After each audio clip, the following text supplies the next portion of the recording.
Hello everybody, this is Dr. Beter. Today is April 24, 1976, and this is my monthly audio letter number 11. On March 24, 1976, President Ford announced still another effort to treat us as pawns. And this time, every man, woman, and child in the United States is intended to be involved.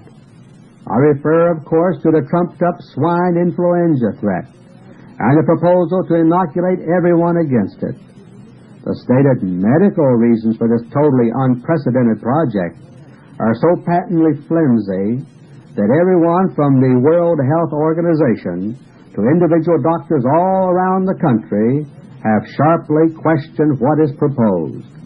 Many doctors have gone so far as to openly ask what the real political reason for it is. So unconvincing is the medical basis for it. Meanwhile, the Rockefeller-controlled major media are beating the drums in favor of it. Some groups have questioned whether perhaps something sinister is to be added to the vaccine. But while this could be done, it is not the underlying reason for the swine flu program. The whole swine flu swindle is an elaborate cover-up, the most diabolical so far, of the truth about the horrible CIA radioactive plutonium superpoison, which is now contaminating the entire southeastern portion of the United States and is even beginning to show up now in traces nationwide.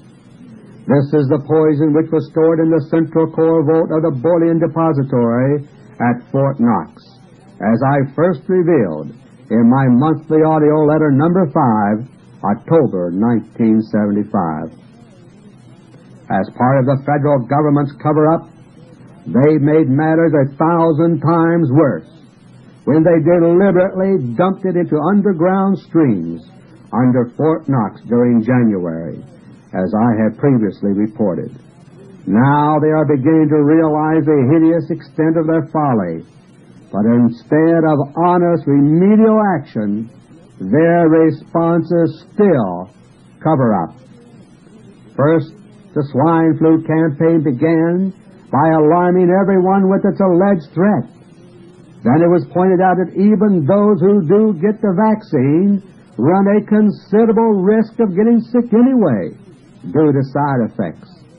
And to cap it off, officials expressed public doubt by the end of March that it would be possible to produce and administer enough vaccine to inoculate everyone by late this year, when the government allegedly fears a swine flu epidemic.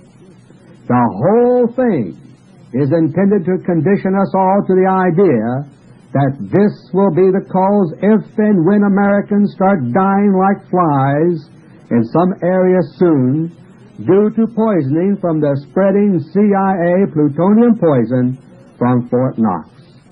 And just for good measure, preposterous stories have also found their way into print recently, alleging in effect that plutonium is practically harmless, based on records which have suddenly been discovered recently about people who were injected experimentally with plutonium years ago. It's all a big game of look over there, and you, your children, and your loved ones are the pawns in this cold-blooded game. Hello, my friends. This is Dr. Beter. Today is October 26, 1976, and this is my monthly audio letter number 17. Topic number 2. On October 5, 1976, just as the so-called swine flu inoculation program was getting underway, but other things probably seemed even more worrisome. For example, elderly people began dying of heart attacks shortly after taking swine flu shots, causing widespread alarm at first. But the government quickly assured us that their deaths didn't really matter at all, that they would have died anyway, and the swine flu inoculation program went right back into high gear. And then there were the strange outbreaks of an unknown mystery illness at electronics plants in western Pennsylvania, Ohio, and Oregon. The employees, most of them women, experienced headaches, nausea, stomach pains, difficulty in breathing, a feeling of being intoxicated in some cases, and even fainting spells. This time the swine flu vaccine could not be the culprit because the victims had not received it. Instead, some were worried that the swine flu itself had struck.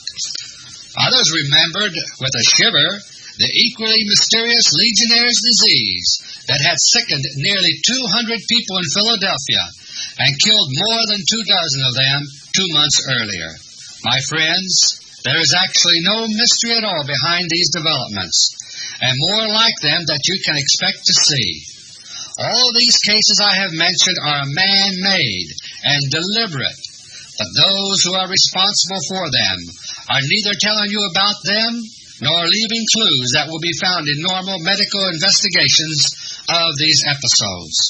We in the United States are now under attack in a campaign of experimental testing of chemical warfare weapons so that they can be employed later on with precision and devastating effect against us in full-scale war. That is, if we let it happen. For years, all the major countries of the world have been in a continuing race against time to discover ever more sophisticated forms of bacterial and chemical weapons, some of them amounting to doomsday weapons capable of destroying all life on this planet. Only madmen would even consider using such weapons, but only madmen deliberately cause wars for their own greedy purposes too, and war is very near at hand right now. 30 grams of Q fever is sufficient to infect over 150 million people, and it is considered especially convenient since any individuals who are to be saved in such an attack can first be immunized against it. Such selective immunization could easily be done, for example, under the cover of a mass inoculation program like the swine flu program.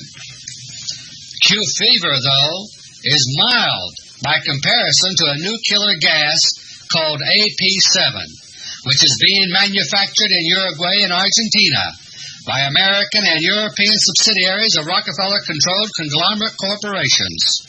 2 thimblefuls, properly distributed, could kill 180 million people, and 1 pound, all life on the face of the earth.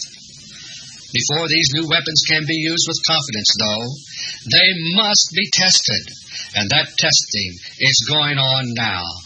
As a cover for the periodic episodes of strange illnesses that will occur here and there around the United States while this testing is going on, the trumped-up swine flu threat was developed.